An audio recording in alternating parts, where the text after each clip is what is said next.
welcome once again to another episode of Stu Him Productions presents J&M Solve the World Alcohol Review.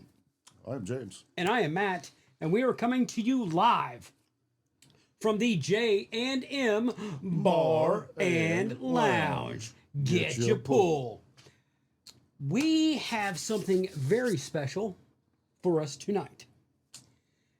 As those that are watching, you see this nice, beautiful velvet bag. That's what she said. Bada bing. Wait. Nope. Nope. Ah, there it is.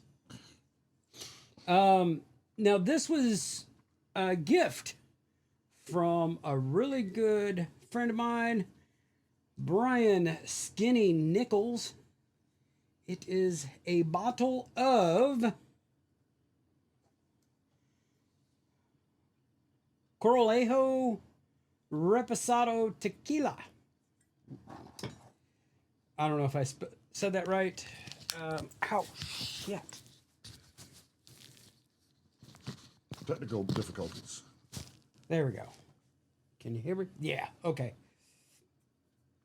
It is a Reposado, aged 4 months in oak barrels. Batch number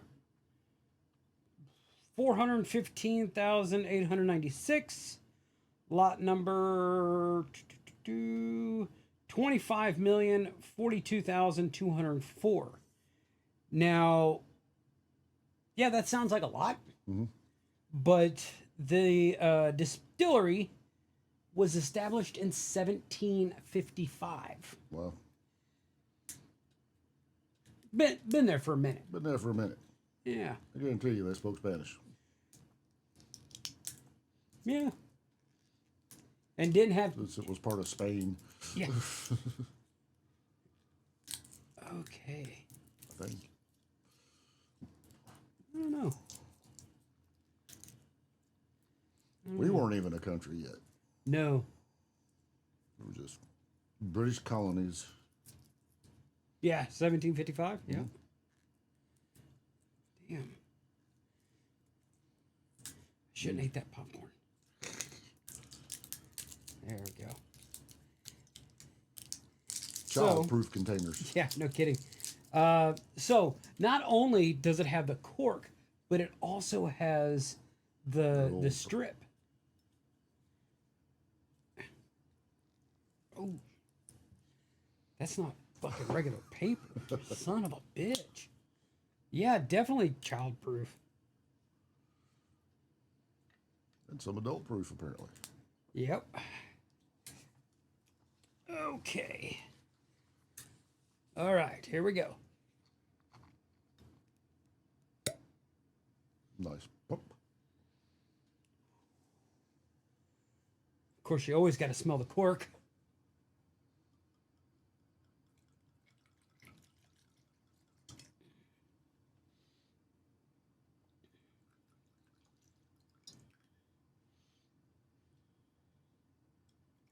Okay.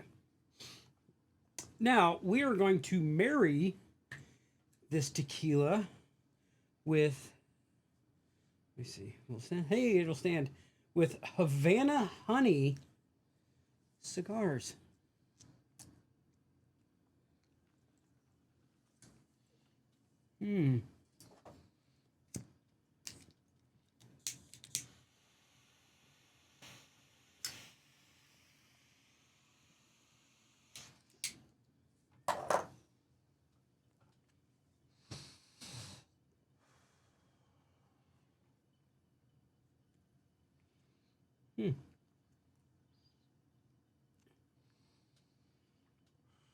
I think I picked these up at the smoke shop there in Buffalo sometime back.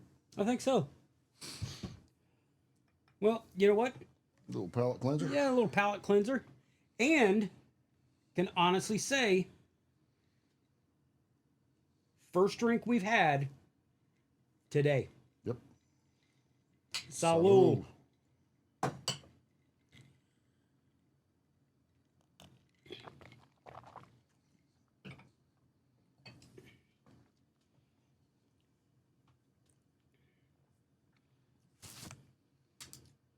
Definitely a tequila. Mm-hmm. Not the solid burn that you would get with some other tequilas. A little bit of tingle in the gums. Little bit, little bit. A little bit. It's not bad. It's clean. Yeah. I think we've used that to describe a lot of stuff. But it's true. It's not, especially being aged in oak barrels, Right. But Bourbon / whiskey barrels. But it don't have that charcoaly. I mean, maybe a hint. Yeah. And you know what? I'm going to go off on a limb. And I'm going to say that in the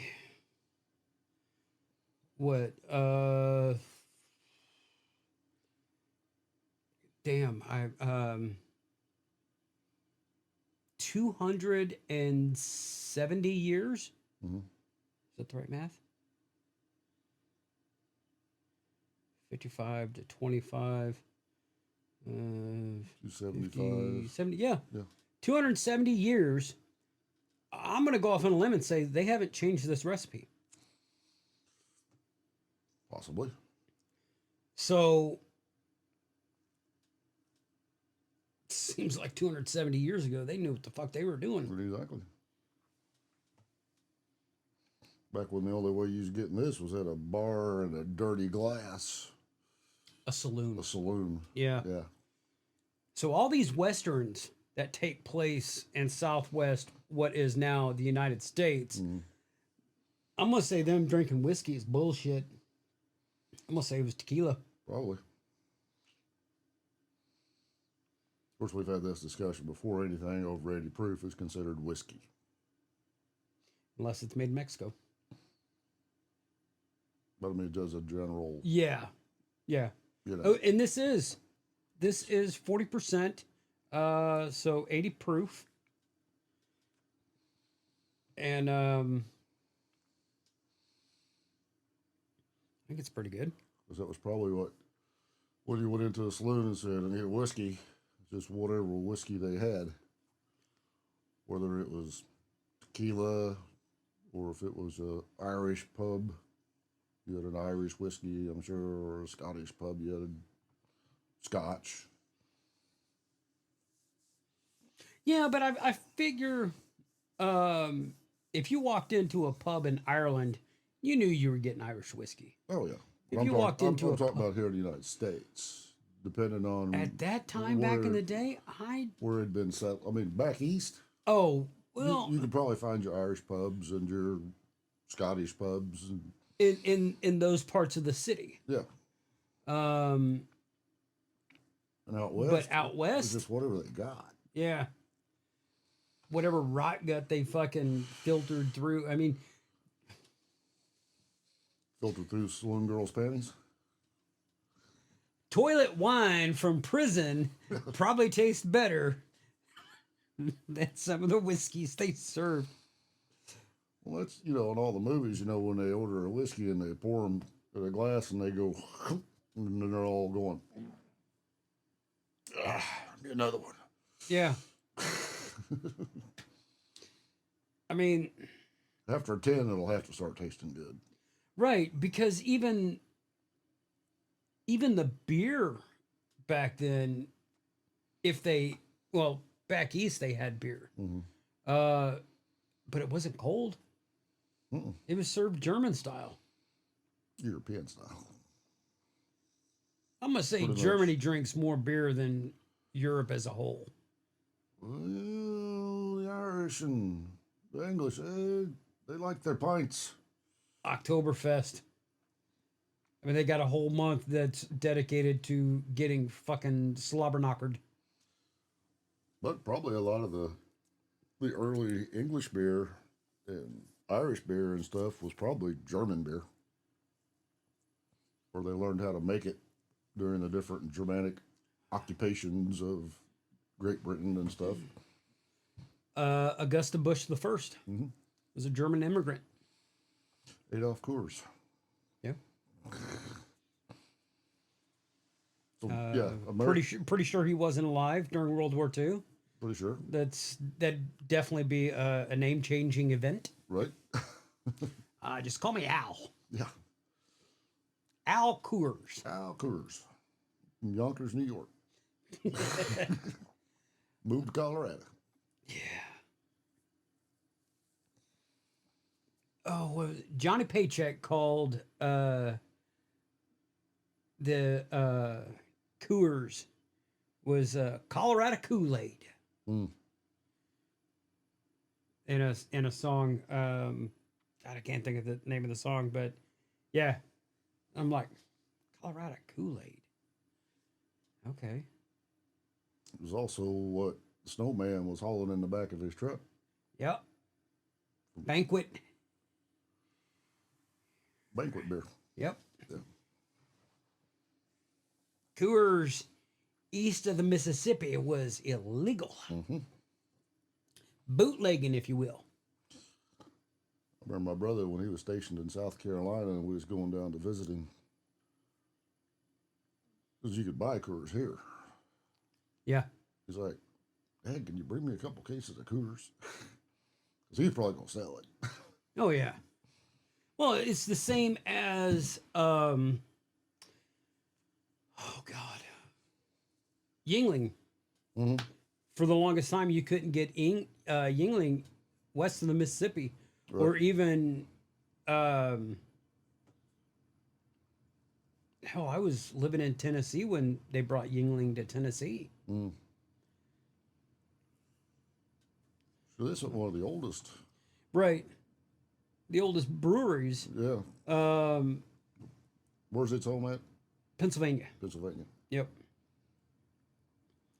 But because it was only sold in certain areas, it's not as well known as Busch.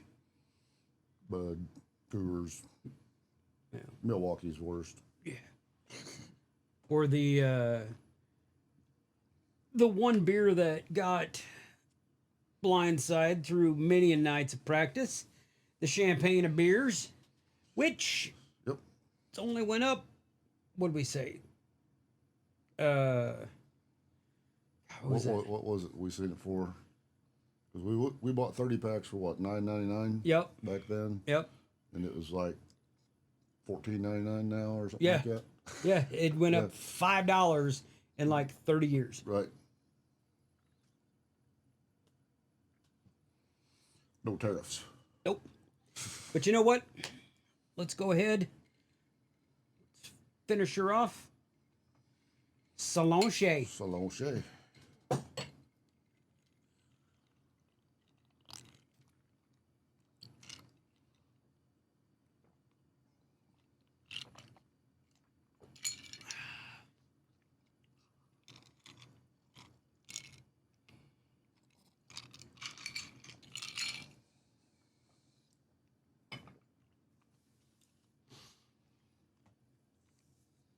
Mm.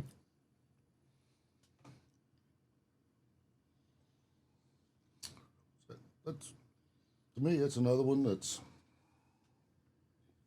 like we've said many times before, long day work, come home, pour your glass over ice, sit around and sip on it, You know, read a little Facebook or watch the news or whatever, you know. I have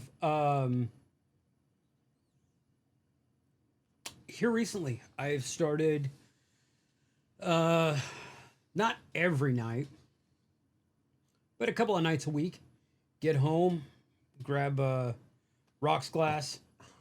I've got one that's Vegas. Mm-hmm. It's basically the map from the original Ocean's 11. Okay. with the old strip with the dunes and that it's that and then the sign and everything. And then my nephew got me one that's Kansas City, same sort of thing. So I'll use one of those two glasses, fill it with ice. I got a couple. No, I've only got one bottle of tequila at the house. Yeah, because I drank all the Agavero. But yeah, I'll pour it over the rocks. Well, go ahead and let the cat out of the bag. When I'm sitting around editing podcasts, um, I'll have me a rocks glass of tequila, There you go. just straight tequila. Yep. And like we said on the last tequila one we done, it was a reposado also, wasn't it? No, it was an anejo. It was an anejo. That's right. Yep. I don't think you need to mix this, but I think this would make it a good margarita also. Yes. It's a dangerous margarita because Yep. you could put a lot in there Oh, and yeah. not really taste it. No. But James, what would you rate the Corralejo Corralejo? So if you speak Spanish and you want to correct us down in the comments, Corralejo? please do that. Corralejo? I don't know. This blue bottle, little known fact, when I was doing the research on this, so the Reposado is a blue bottle. The Anejo is a red bottle. Yeah, that looked pretty cool. Yeah, it did. Especially with the label. The label's identical. But with that red showing through there, it's like Right. But James, what is your rating on this tequila right here?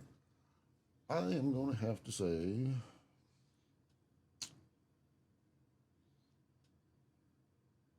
I'll go ahead and do an 8. You're going to give it an 8? Yeah. Okay. So what sets this apart from the Astral Anejo that we did earlier this month? It don't have an aftertaste. Okay. The Astral to me had a little bit of it was very good. I could almost went with an 8, especially price point wise. And going price point to price point, I'd have to give this a 7 because this is A little bit more. About $10 more. Yeah, roughly. Yeah. But I mean, because I don't have any kind of that of an after. Well, and it's like and some aftertaste is good, but I mean, right. But some you're like going, what is that? And that's like comparing a Red Delicious apple to a Granny Smith. Yes, they are different. The Anejo is aged at least a year in bourbon barrels. The Reposado is 4 to 6 months. So, and that may be where I was getting a little bit more. Could have been. You know. But, at the same time, solid 8.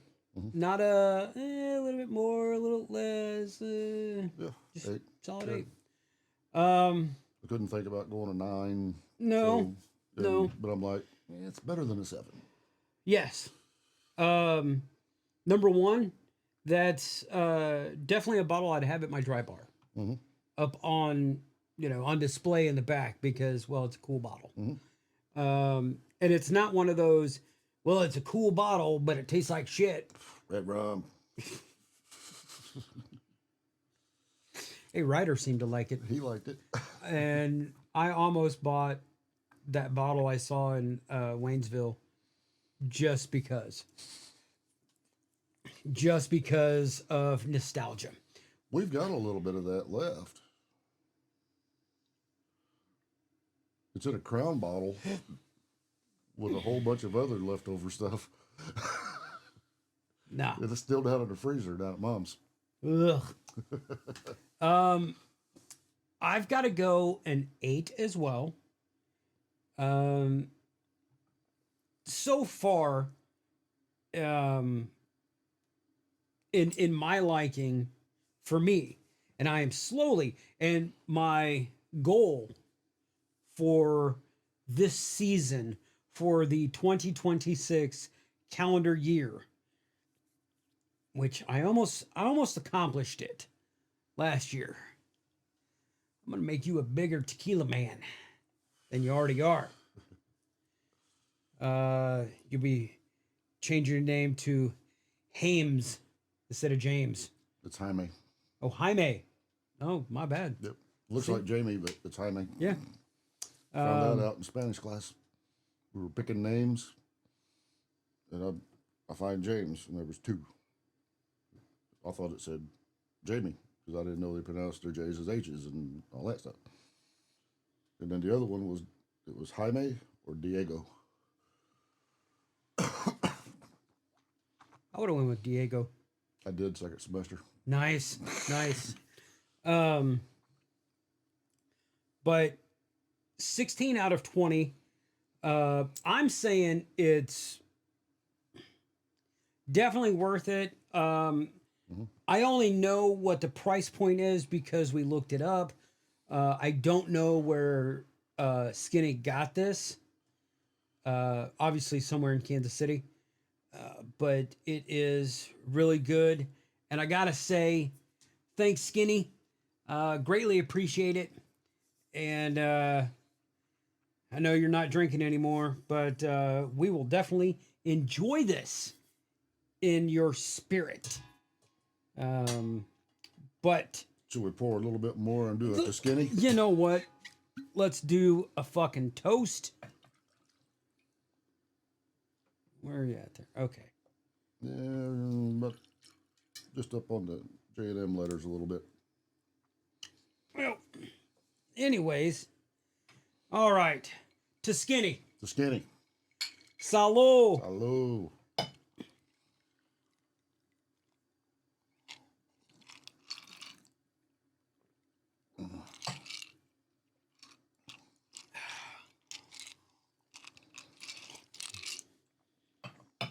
You know, I gotta say, I even like that one better. Just slightly chilled. A little more flavor. Yeah. But until next time, you have just watched another episode of Stu Him Productions presents J&M, Solve the World.